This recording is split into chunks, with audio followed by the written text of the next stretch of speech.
20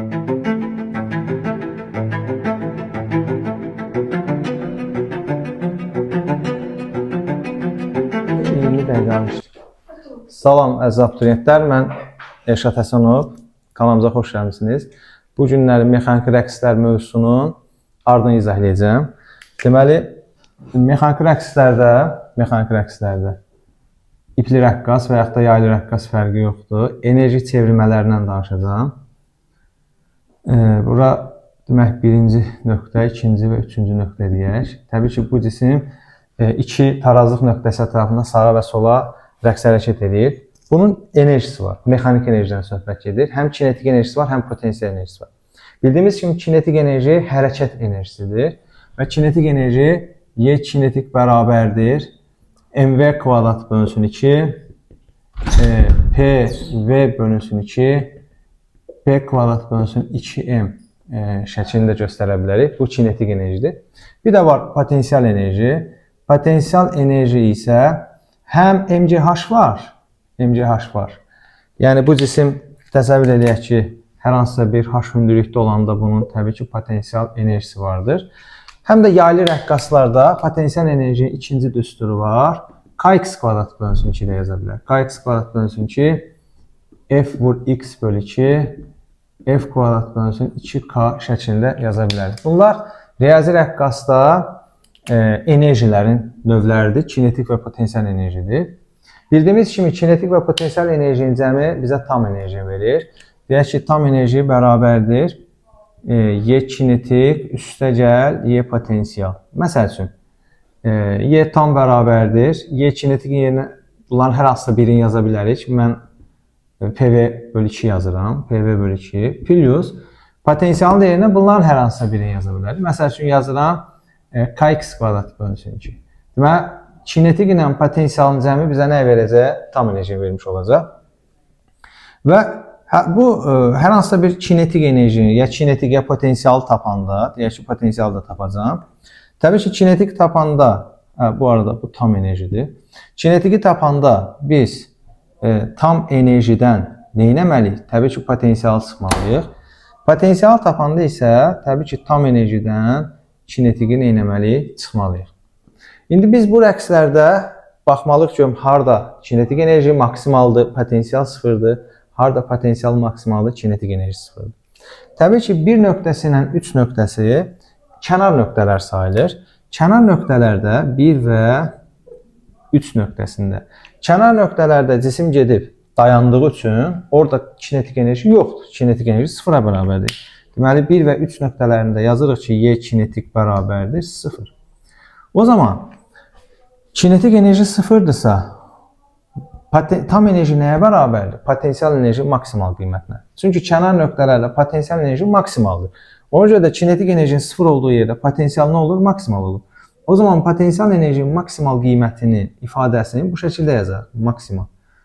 Ya mg bölü h yazacaq, ya da potensialın maksimalının yerinə kx maksimal kvadrat bölünsün ki, f maksimal x maksimal bölünsün ki, ya da f maksimal kvadratı bölünsün 2k şəklində yaza bilərik.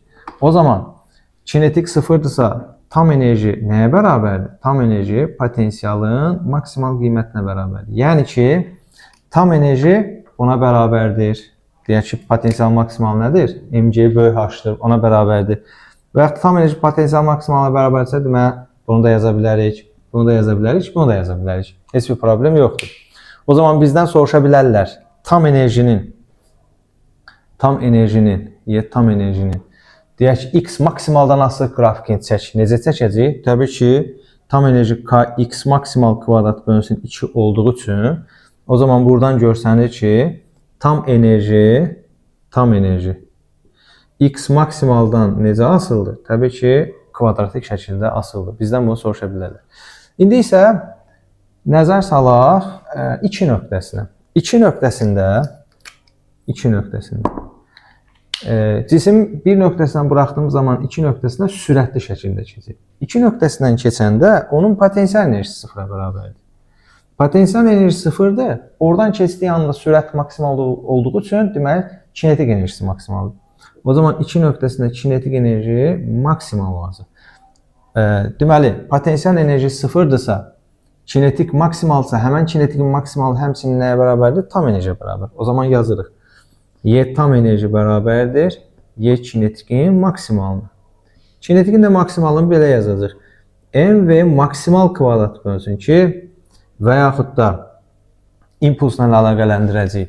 P maksimal V maksimal bölünsün 2 və yaxud da təbii ki, P maksimal kvadrat bölünsün 2 M şəklində yazıb göstərə bilərik. Bunlar həm 2 nöqtəsindən keçəndə həm kinetik enerji maksimal qiymətdir, həm də nədir? Tam enerjidir. Bizdən soruşa bilirlər bəzən, kinetik tam enerji sürətin maksimal qiymətindən necə asılıdır? Təbii ki, qrafikdən görsənir ki, tam enerji sürətin maksimal qiymətindən necə asılıdır? Təbii ki, kvadratik şəkildə asılıdır. Verilmiş kütləli deyərsə. Bax, bu oldu kinetik enerji və potensial enerji. İndi davamını da izah edəcəm. Silim. İndi bundan əvvəlki belə deyək, izahımızda demişdik ki, koordinat, deyək ki, kosinus və yaxud da sinus qanununa nə edə bilər? Dəyişə bilər. İndi biz fərz edək ki, bizim koordinatımız x bərabərdir, x maksimal kosinus omega t qanunu ilə dəyişir. Koordinat bu qanunla dəyişirsə, o zaman sürət koordinatın törəməsi olduğu üçün sürət də kosinusun törəməsi nə olacaq? Mənfi sinus olacaq. O zaman sürətimiz də mənfi Vn sinus omega t qanunu ilə nə eləmiş olacaq? Dəyişmiş olacaq. Mən indi belə deyək, kinetik və potensial enerjinin hansı qanunla dəyişdiyini təyin edəcəm. Bilirik ki, potensial enerjinin ifadəsi, bayaq da yazdığımız kimi, potensial bərabərdir kx kvadrat bölünsün 2-dir. O zaman x-in yerinə bu ifadəni yazdığımız zaman olur nə? Kx maksimal kvadrat bölünsün 2, kosinus kvadratı omega t. Təbii ki, kx maksimal kvadrat bölünsün 2 bizə nə verəcək? Y tam enerjini verəcək. Çünki x maksimal y tam demək. O zaman potensial enerji ifadəsi üçün y potensial bərabərdir. Y tam vurulsun kosinus kvadratı omega t deyəcək. Omega t deyəcək. Bax, bu şəkildə. İndi isə bizə lazımdır kinetik enerji. Y kinetik enerji bərabərdir. Nəyə? mv kvadrat bölünsün 2. V-nin də yerinə bu ifadəni yazdığımız zaman, o zaman olacaq. mv maksimal kvadrat bölünsün 2, kosinus kvadrat omega t. O zaman buradan da mv maksimal kvadrat bölünsün 2 yenə bizə nəyi verəcək? Tam enerjiyi verəcək. O zaman biz yazırıq. Y kinetik bərabərdir. Y tam kosinus kvadrat omega t-yə bərabər. Bu şəkildə. Y kinetik bərabərdir, kosinus. Y potensial bərabərdir. Deməli, yox, kosinus yox, üzr sayın. Çünki bu sinusdur. Mən burada xəta etdim. Xətamı düzəldəcəm. Niyə? Çünki bu sinusdur. Ona görə biz bura nə yazmalıyıq? Sinus yazmalıyıq. Sinus kvadrat omega t. Sinus kvadrat omega t yazmalıyıq. Deməli, potensial enerji kosinusla dəyişdi. Kinetik enerji nə ilə dəyişdi? Sinusla dəyişdi. O zaman potensial enerjinin qrafikini biz kosinusoid əyrisi kimi göstərəcəyik. Kosinus bildiyimiz kimi 1-dən başlayır. Aşağı düşməyəcək, çünki mənfi qiymət almır. Bəs kinetik enerji nə ilə başlayır? Təbii ki, kinetik enerji də sinusla başlayır. O zaman kinetik enerji zamanası qrafiki də sinusoiddir. O da aşağı düşməyəcək, çünki mənfi olur. Bəs tam enerji? Tam enerji isə ümumiyyətlə sabit qalır. Tam enerji zamandan asılı olaraq nə etməz? Təbii ki, dəyişməz. Tam enerji sabit cəmiyyətdir. Çünki kinetik enerji artanda potensial azalır, potensial artanda kinetik azalır və s. Yəni, onlar bir-birinə çevrildiyi üçün tam enerji hər zaman nə olur? Sabit qiymət almış olur. İndi isə məcbur rəqslər və rezonans var. Sönən rəqslər var. Onu izah edəcəm. Deməli, amplitudun amplitud A ilə işarə eləyək, istəsə XM ilə işarə edə bilərik. Çünki amplitud XM və yaxud da A hərfi ilə işarə olunur. Deyək ki, perioddan, tezlikdən asılı qrafikini quracam. Tezlik ola bilər. Amplitudun tezlikdən asılı qrafiki bu şəkildə qrafiklər qurulur. Birinci, ikinci qrafik olaraq deyək. Bura təbii ki, X maksimallardır. Biz bilirik ki, hər hansısa bir riyazi rəqqas bir dəfə dartıb buraxdığımız zaman o rəqs eləyəcək və sonda nə eləyəcək? Sönəcək. Deməli, bu rəqs elədiyi zaman havaya sürtünür, havanın sürtünmə qüvvəsi mənfi iş görür və onun enerjisini azaldır və yavaş-yavaş nə eləyəcək? Sönməyə başlayacaq. Ona görə də riyazi mexaniki rəqslər, sərbəst rəqslər, sönən rəqslər sayılır. Sönən rəqslərin də deyək ki, X-in qrafikini qurmağımız istəsək, X R qrafiki qursaq, təbii ki, başlayacaq, nə edəcək? Sonda sönmüş olacaq. Bu, çünki sönən rəqslərin qrafiki. İndi, bu arada, burada uşaqlar, X-in zamandan sıfıra, zaman müddətində sönməyə başlayır. Bəs yaxşı, bu rəqslərin sönməməsi üçün biz nə etməliyik? Təbii ki, əlavə məcburi qüvvə ilə təsir göstərməliyik ki, o sönməsin. Əgər biz bu rəqslər, bu cismi, riyazi rəqqası getdi, bura gələndə məcburi qüvvə ilə təsir etsək, təzədən gedib yenə gələcək, yenə məcburi qüvvə ilə təsir göstərsə, o zaman bu rəqs sönməyəcək. Deməli, xarici qüvvənin təsiri altında cisim rəqs eləyirsə, o sönməyən rəqslər ola bilir. Ta ki, xarici qüvvənin təsiri kəsiləndir. Və xarici qüvvənin tezliyi var, periodu var, bucaq sürəti var. Bir də rəqsin özünün tezliyi var. Bəs yaxşı, amplitud nə vaxt maksimal qiymətə gəlir? Amplitud o vaxt maksimal qiymətə gəlir ki, xarici qüvvənin tezliyi rəqsin məxsusi tezliyinə bərabər olarsa. Xarici qüvvənin tezliyi rəqsin məxsusi tezliyinə bərabər olduğu zaman, xarici qüvvənin tezliyi nü, rəqsin məcburi tezliyi nü sıfıra bərabər olduğu zaman və yaxud da eyni şəkildə periodu da ola bilər. T bərabərdir T sıfır olduğu zaman və yaxud da omega bərabərdir omega sıfır olduğu zaman amplitudun kəskin artması hadisəsinə deyirlər rezonans. Deməli, amplitud burada görürsünüz, kəskin şəkildə artır. X maksimal, X maksimal. Bəs amplitud nə vaxt kəskin şəkildə artır? Xarici qüvvənin tezliyi rəqsin məxsusi tezliyinə bərabər olduğu zaman amplitud kəskin şəkildə artır. Amplitudun kəskin artması hadisəsinə nə deyirlər? Rezonans deyirlər. Burada rezonans ailesi birincisi biraz dikdir, yəni onun amplitudu çoxdur. İkincisi də biraz aşağıdadır, amplitud azdır. Rezonans əyrisinin dik, amplitudun çox və az olması təbii ki, sürtünmə qüvvəsindən asılıdır. İndi mən görürəm ki, hansının rezonans əyrisi daha dikdir? Təbii ki, birincinin rezonans əyrisi daha dikdir. Yəni, birinci amplitud, ikinci amplituddan daha dikdir. Bəs amplitudun dik olması sürtünmə qüvvəsindən necə asılıdır? Əlbəttə ki, sürtünmə qüvvəsi əgər az olarsa, o zaman rezonans əyrisi daha dik olar. Yəni, sürtünmə qüvvəsi, havada sürtünmə qüvvəsi azdır, bu daha çox rəqs eləməyə başlayır. Daha böyük amplitudda rəqs eləməyə başlayır. Ona görə də biz sürtünmə qüvvəsi üçün yazanda yazırıq. F sürtünmə 1 böyükdür, F sürtünmə 2-dən, tərsinə, F sürtünmə 2 böyükdür, F sürtünmə 1 nə edə bilərik, yaza bilərik. İkinci sürtünməsi böyükdür deyə amplitudu nə olur? Kiçik olur. Bax, bu da bizim rezonansımız. İndi isə rəqslərin elastik mühitdə yayılması, dalğadan danışacağım.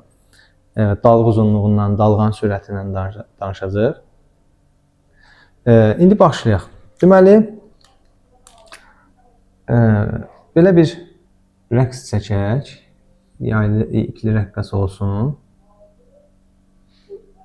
Təbii ki, bir nöqtəsindən hərəkətə gələr 2-yə, tarazda, təzədən sonra nə edir? 3 nöqtəsinə gələr. Bu rəqs elədiyi zaman bunun koordinatı məsafəyə görə təbii ki, dəyişəcək. Məsafəyə görə dəyişəcək. Ola bilər sinus qanunla dəyişsin, ola bilər kosinusla dəyişsin. Bu önəmli deyil.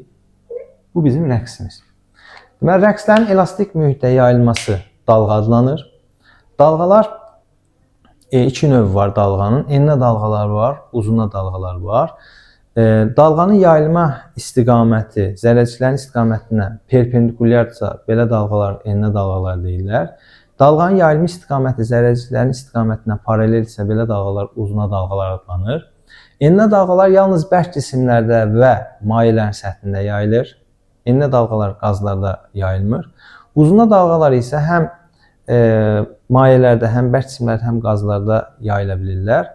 Biz burada dalğa uzunluğundan danışacağıq. Dalğa uzunluğunun tapmağı yolunu sizə qrafikdə göstərəcəm.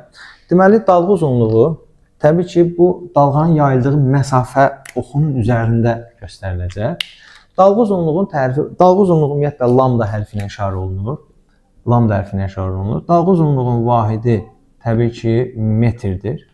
Dalğa uzunluğunu bu qrafikdə necə göstərəcək? Dalğa uzunluğu tərif olaraq deyirlər ki, iki qabarıq nöqtə arasındakı məsafə və yaxud da bir-birinə yaxın olan iki qabarıq nöqtə arasındakı məsafə və yaxud da iki çökəklik arasındakı məsafə dalğa uzunluğudur. Məsəl üçün, bu qabarıq nöqtə ilə bu qabarıq nöqtə arasındakı məsafəyə biz nə deyəcəyik? Dalğa uzunluğu deyəcəyik. Və ya iki çökəklik arasındakı məsafəyə biz nə deyəcəyik? Dalğa uzunluğu deyəcəyik. Və yaxud da dalğa uzunluğunun nəyə bərabərdir? Bir rəqs müddətində dalğanın yayıldığı məsafəyə dalğa uzunluğu deyilir. Bir rəqsdə 4 amplituddan ibarətdir. Məsəl üçün, biz cismi bir nöqtəsindən buraxsaq gedəcək 3 və təzədən 1-ə qaydanda bir rəqs yayılmış olur və bir rəqsdə 4 amplitud yayılır.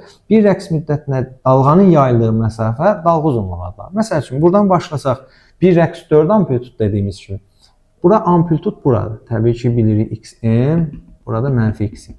İndi fikir verək, mən elə buradan başlayıram. Buradan bura 1 amplitud, 2 amplitud, 3 amplitud, 4 amplitud. Görürsünüz, 4 amplitud oldu nə? 1 dalğa uzunluğu. Yəni, bir rəqs müddətində rəqslər 4 amplitud qədər yol gedir və bir rəqs müddətində dalğanın yayıldığı məsafə nə deyirik? Dalğa uzunluğu deyilir. Məsəl üçün, buradan başlaya bilərik. Tutalım ki, buradan başlayırıq. Buradan başlasam, 4 amplitud sayacağım və olacaq 1 dalğa uzunluğu. 1 amplitud, 2 amplitud, 3 və 4. Deməli, buradan bura qədər olan məsafə nədir? 1 dalğa uzunluğuna bərabərdir. Yəni, dalğa uzunluğu bu şəkildə tapa bilir.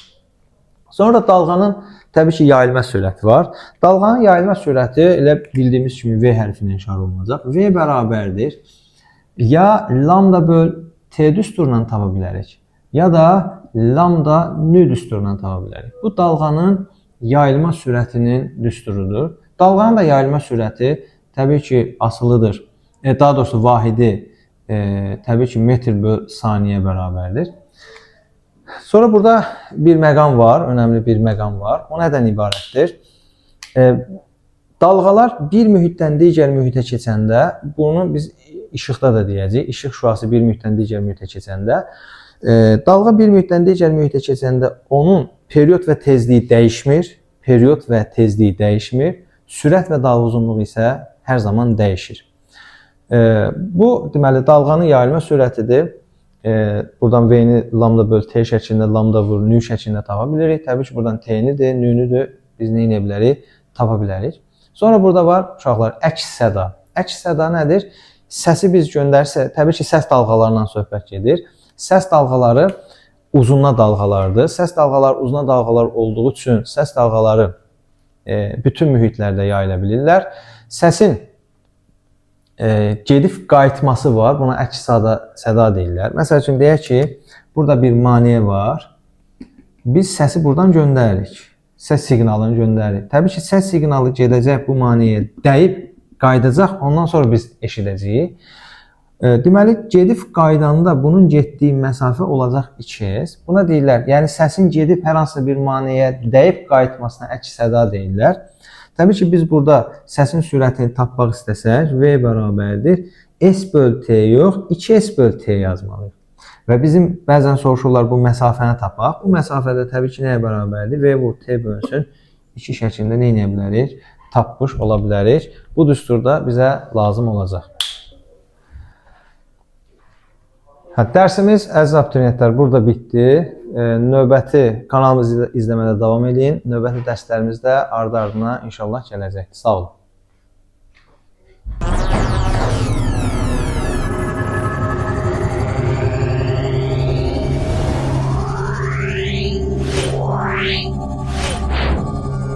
Yeah.